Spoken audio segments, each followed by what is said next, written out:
So now today I want us to have an honest conversation.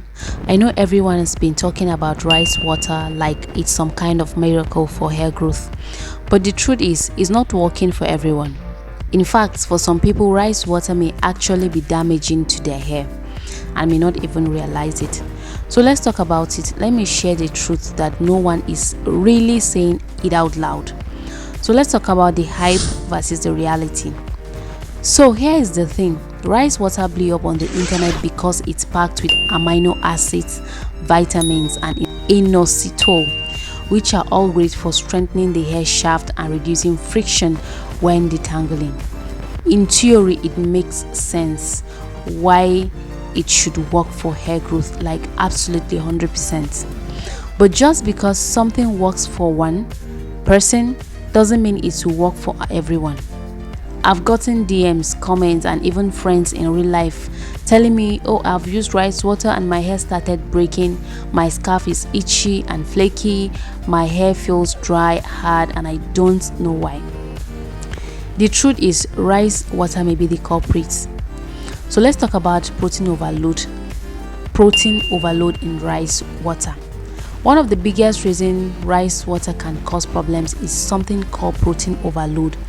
Rice water is very high in protein, like absolutely high, especially fermented rice water. And while our hair needs protein for strength, too much of it without enough moisture would lead to the opposite of the growth. You will get stiff, crunchy strands that feels rough and brittle. Now let's talk about low porosity hair, because this is where it really matters. Low porosity hair has cuticles that are tightly shut. That means it struggles to absorb moisture and products, including all that proteins from rice water. So instead of soaking it into your hair, literally holds on it on the surface like a barrier. Over time, that builds up great dryness and weakness. I once had a friend with thick, beautiful, falsy hair who used rice water every 2 days. After 3 weeks, her hair started shedding in the shower. She thought her hair wasn't growing, but in reality it was breaking off at the ends because of the protein sitting on her strands with no moisture to hold or to balance it. So if you're using rice water and your hair feels hard, stringy, dry, that's not growth, that's protein overload, sis. Let's not forget, okay, now let's talk about rice scalp and dandruff. Let's not forget the scalp. Another major issue rice water can cause if used wrongly is dryness of the scalp, which can lead to dandruff or flakes. Rice water is not a moisturizer, I hope you know that one. If you're spraying it directly on your scalp without sealing it in moisture afterwards, like using an oil or cream, you are basically dehydrating your scalp. Imagine washing your hands with rice water every day and never applying lotion. That's how your scalp feels. Some people complain of constant itching after using rice water.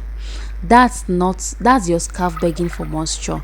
And if you're not using any hair oils or cream at all during your rice water routine, you are more likely to experience dry flakes, build up, and even irritation.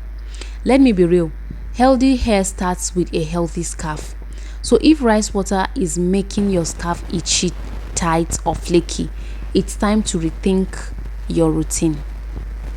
How to use rice water properly. Now this is the most part of this video for me. Now I'm not saying rice water is bad though. It's not evil and it does work for some people, but it needs to be used correctly and in moderation. Here's how you can safely use rice water without damaging your hair or your scalp. Number 1, use it once or twice a week. Every day is too much, especially for natural or low porosity hair. Your hair needs time to breathe and balance between moisture and protein. It needs to strike that balance, okay? Dilute it and mix it with hair oil, which is very important also. Add a few drops of coconut oil or castor oil or olive oil or any oil of your choice into your water spray before applying it. This helps prevent it from drying out your scalp and gives your hair that much needed moisture seals. The third one is always follow up with a moisturizer or hair cream after applying rice water. Follow up with your leave-in conditioner or cream, then seal it with oil. This locks in hydration and keeps the protein from making your strands too stiff. The other one, the last, which is the last one, is do a strand test. If your hair starts feeling stiff or rough, okay, stop and reevaluate. Listen to your hair, it's always talking. That's the problems a lot of people do not even come to terms with. Your hair talks to you, you don't even listen. So now, to all my sisters out there trying everything for hair growth, I see you. I know that it's you too. It's like you want longer healthy hair, right? But don't jump on trends without understanding what your hair actually needs. If rice water is working for you, great. But if you're experiencing breakage, flakes, dryness, or zero growth, it might not be your hair, it might be the methods. Your hair doesn't need everything trending. It just needs balance, moisture, and love. So let's talk in the comment section. If you have ever tried rice water, did it help your hair or did it cause issues?